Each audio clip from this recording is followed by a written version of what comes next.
Pada zaman dahulu, di Kalimantan, terdapat sebuah kerajaan yang bernama Daha. Kerajaan Daha dipimpin oleh Maharaja Sukamara.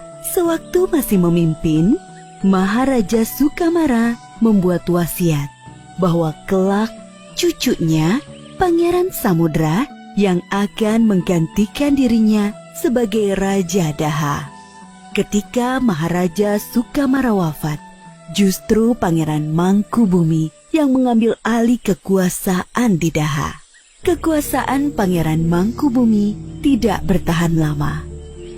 Lalu, Pangeran Tumenggung mengambil alih kekuasaan sebagai Raja di Daha.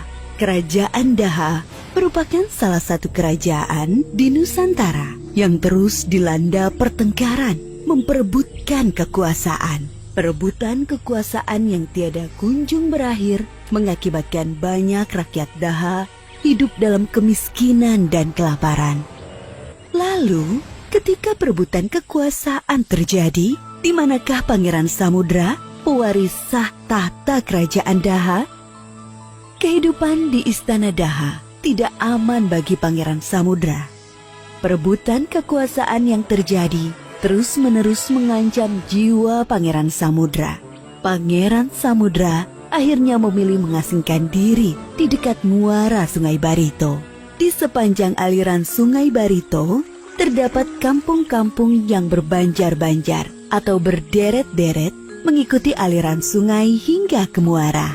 Kampung-kampung tersebut meliputi Baladean, Sarapat, Muhur, Tamban, Kuin, Balitung, dan Banjar. Di antara kampung-kampung tersebut, Kampung Banjar memiliki lokasi yang strategis karena letaknya di muara yang merupakan pertemuan dari 5 aliran sungai.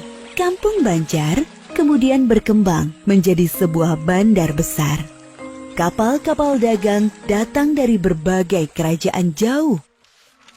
Saat itu, Kampung Banjar berada di bawah kekuasaan seorang patih yang bernama Patih Masih. Sehingga Kampung Banjar kemudian dikenal dengan nama Banjarmasih. Patih Masih mengetahui bahwa Pangeran Samudra berada di wilayahnya. Patih Masih kemudian mengadakan perundingan dengan Patih Balit, Patih Muhur, Patih Balitung, dan Patih Kuin. Perundingan itu mencapai kesepakatan untuk mengangkat Pangeran Samudra menjadi raja, sebagaimana wasiat Maharaja Sukarama. Atas permintaan Patih Masih dan 4 patih lainnya, Pangeran Samudra akhirnya bersedia menjadi raja di Banjarmasih. Dengan naiknya Pangeran Samudra menjadi raja, maka Banjarmasih sebagai ibu kota kerajaan semakin berkembang pesat. Perdagangan berkembang semakin ramai. Perkembangan Banjarmasin dan naiknya Pangeran Samudra menjadi raja membuat posisi kerajaan Daha menjadi terdesak. Pangeran Tumenggung segera memimpin pasukannya menyerbu Banjarmasih.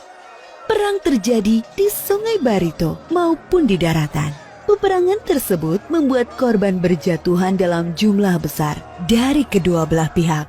Ananda Pangeran Samudra, kita telah kehilangan banyak prajurit. Kita harus meminta bantuan pada Kesultanan Demak di Jawa. Jika tidak mendapat bantuan, hamba khawatir bandar besar ini akan jatuh ke tangan Pangeran Tumenggung. Baiklah, usulan Patih Masih sangat tepat. Kita membutuhkan bantuan pasukan dari Jawa. Karena itu, Patih Balit saya utus untuk segera berangkat ke Demak menemui Sultan Trenggono. Perintah Pangeran Samudra siap hamba laksanakan. Ketika itu, Kesultanan Demak dipimpin oleh raja yang bernama Sultan Trenggono. Patih Balit, sampaikan kepada Pangeran Samudra, permintaan bantuan pasukan bisa kami penuhi dengan satu syarat. Raja dan seluruh rakyat Banjarmasih bersedia memeluk agama Islam, sebagaimana Sultan dan rakyat di Kesultanan Demak. Pangeran Samudra menyetujui syarat yang diajukan Sultan Trenggono. Pasukan bantuan dari Demak yang berjumlah 1.000 orang segera bergabung dan bersiap menyerbu pusat kerajaan Daha.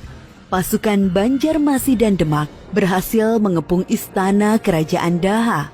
Korban berjatuhan di pihak pasukan Daha. Namun Pangeran Tumenggung bersikeras tidak mau menyerah. Yang mulia Pangeran Tumenggung, korban dari pihak prajurit kita semakin banyak. Saya sarankan agar pangeran melakukan perang tanding dengan Pangeran Samudra. Siapa yang kalah, maka dia harus tunduk kepada yang menang.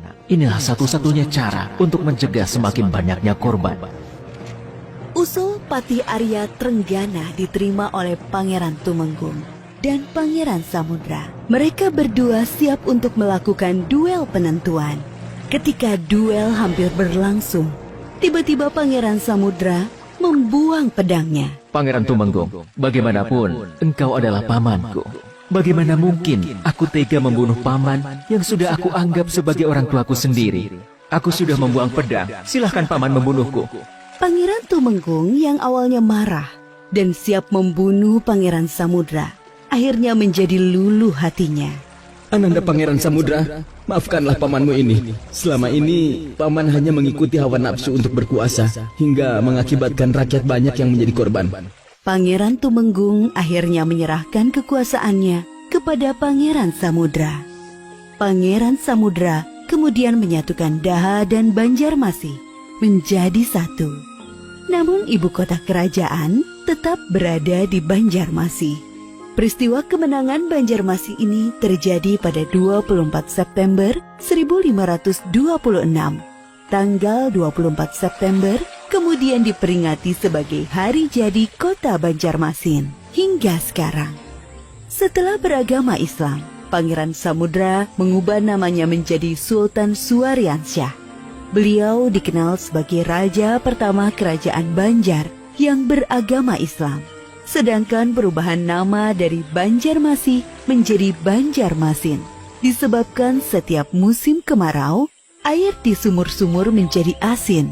Hal inilah yang lama-kelamaan membuat Banjarmasin disebut dengan Banjarmasin hingga sekarang.